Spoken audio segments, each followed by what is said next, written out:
So we just saw that the first important aspect of Nathanael's story is the problem of pride and contempt. But the second aspect is that despite his scoffing, Nathanael has a deep underlying spiritual need. Let's go back to the text. In verse 46, it says that Nathanael said to Philip, "Can anything good come out of Nazareth?" And Philip responded, "Well, come and see." So Jesus saw Nathanael coming toward him, and he said of him, "Behold, an Israelite indeed, in whom there is no deceit." And then later on, Nathanael said to Jesus, "Rabbi, you are the Son of God. You are the King of Israel." So we see how quickly Nathanael's perspective changes. And the author talks a little bit about that. He says, once Jesus begins to give him some credible evidence for who he is, Nathanael shifts allegiances very quickly, and maybe too quickly. See, underneath the loud public assertions of skepticism, there was a lot of covert spiritual searching going on. I don't know if that's how you feel, if you're skeptical.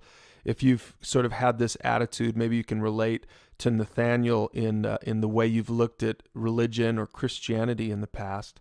But for Nathanael, there was a lot of a real deep need at the root of all of it. Maybe you sense that in your own life as well. The author says students today wrestle with different forms of the big questions in life, but many of them are also unsatisfied with the answers that they've gotten in the most respected schools and books, and may, like Nathanael, quietly begin to investigate Jesus. Again, the author makes this point. The operational principle of the natural world is that the strong eat the weak.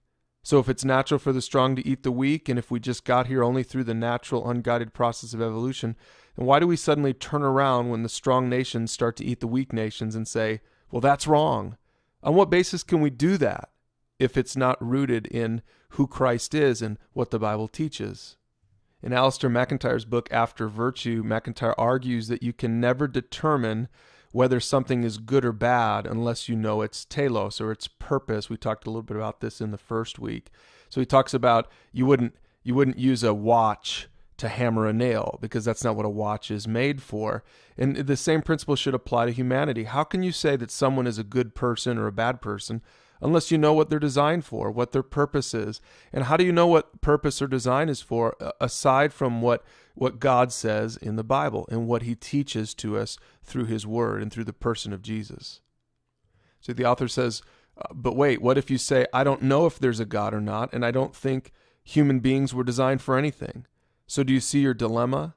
If you believe that, then you should really never speak about good or bad people again. On what basis can you speak about that? Let's finish this video with this thought from the author.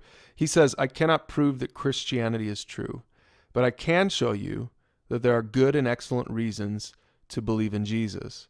If you, like Nathanael, are willing to admit the depth of your need to discover better answers to the big questions than you're getting, and if you're willing to stop rolling your eyes at Christianity, I invite you to consider the man who came from Nazareth. Considering the world-changing ideas that have come from there, there's no good reason not to. And before we finish up this little series with the last video, just encourage you maybe to hit pause right here if you're doing this in a group or with a friend. Talk a little bit about this. Are you skeptical? Are you willing to consider Jesus? What do you think about these ideas that have been presented so far in this short book? And we'll see you in the next video.